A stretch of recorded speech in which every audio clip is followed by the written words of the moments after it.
J'ai même pleuré une fois sur cette track. Moi, c'est Maëlle. En musique, c'est Maëlita. Et donc, je viens de Grenoble. Je suis résidente à Lyon depuis 2 ans.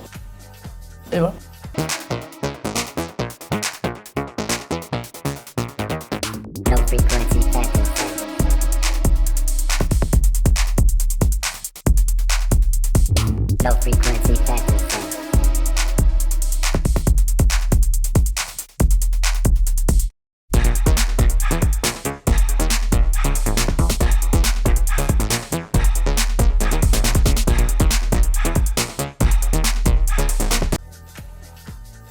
Je fais de la musique électronique depuis maintenant 3 ans, je dirais. Tout d'abord, j'ai des parents qui sont fans de musique, qui m'ont incité à faire de la musique, donc j'ai fait 10 ans de piano au conservatoire. Genre, je me souviens que j'étais en 3e au moment où j'ai vraiment commencé à m'intéresser à cette musique-là, donc j'avais 14 ans. Donc j'avais une grande sœur qui, elle, sortait déjà dans des endroits comme le Dracart et l'Empérage à Grenoble. Elle a un peu commencé à me parler de soirées de musique électronique. Moi, à côté de ça, j'ai commencé un peu à me faire ma bibliothèque toute seule. Par le biais de séries aussi, j'ai commencé à en écouter pas mal et puis c'est naturellement qu'après mon premier club, ça a été la suite logique. Enfin, j'ai eu envie naturellement de m'y mettre aussi. Ça dépend, j'ai pas de méthode, j'ai pas de recette miracle. Je digue beaucoup déjà. Et donc en général, pour les sets que j'enregistre ou que je fais, c'est souvent des choses que j'ai diguées assez récemment. Et donc ça va dépendre un peu de ce que je trouve. Et après, essayer de faire en sorte que toutes les trouvailles soient cohérentes.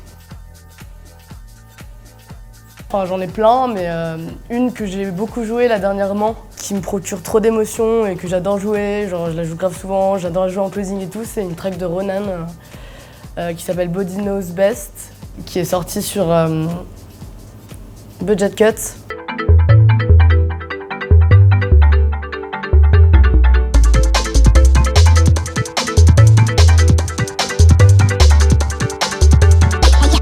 J'ai même pleuré une fois sur cette track. La scène lyonnaise, je la trouve ouf. Genre, je suis ultra contente de me développer, de faire mon petit bout de chemin dans cet environnement-là. Il y a vraiment une espèce d'effervescence. Ouais, ça fait 2 ans et ça fait 2 ans que je vois qu'il y a vraiment énormément de choses qui se passent, tant au niveau collectif qu'au niveau des labels. Il y en a vraiment pour tout le monde. Il y a vraiment tout un tas d'artistes ultra talentueux qui ont plein de choses à proposer et plein de choses différentes à proposer. Et j'ai aussi l'impression qu'il y a une espèce de bienveillance aussi dans la scène lyonnaise. Il y a cette espèce d'amour de la musique qui ressort. Et enfin, moi, de mon point de vue, j'ai pas l'impression qu'il y ait des espèces de guerres, de trucs. On est tous là pour la même chose. Et ouais, non, il y a vraiment énormément de choses qui se passent. Et Lyon, c'est vraiment une ville à suivre musicalement. Le futur, là, c'est un peu flou. Genre, c'est un peu flou pour tout le monde, je pense. Moi, dans l'idéal, ce serait de sortir mes productions, de faire plus de live, de peut-être avoir plus de projets aussi radiophoniques, des résidences et tout ça.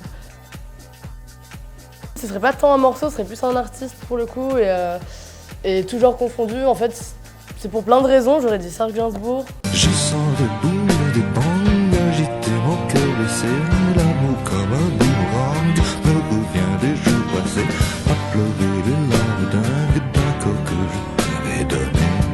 De part parce que ça me renvoie à mon enfance. J'ai trop de souvenirs avec mes parents où on écoutait ça. En plus de ça, sa musique, elle me suit du coup depuis mon enfance à maintenant, où j'en écoute, où je chante, ouais, je vais chanter ça quand je suis bourrée, enfin tout ça.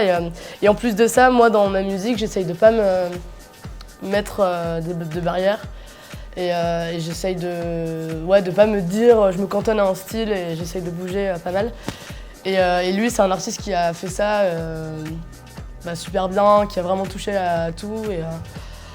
Et c'est pour ça que je dirais celui-là. Donc il y en a plein d'autres qui m'inspirent, mais j'ai pensé à Serge Gainsbourg. Et merci à vous, Club Safar, et merci au Boomerang pour l'accueil. Le lieu est top. Vous avez été au top. Merci.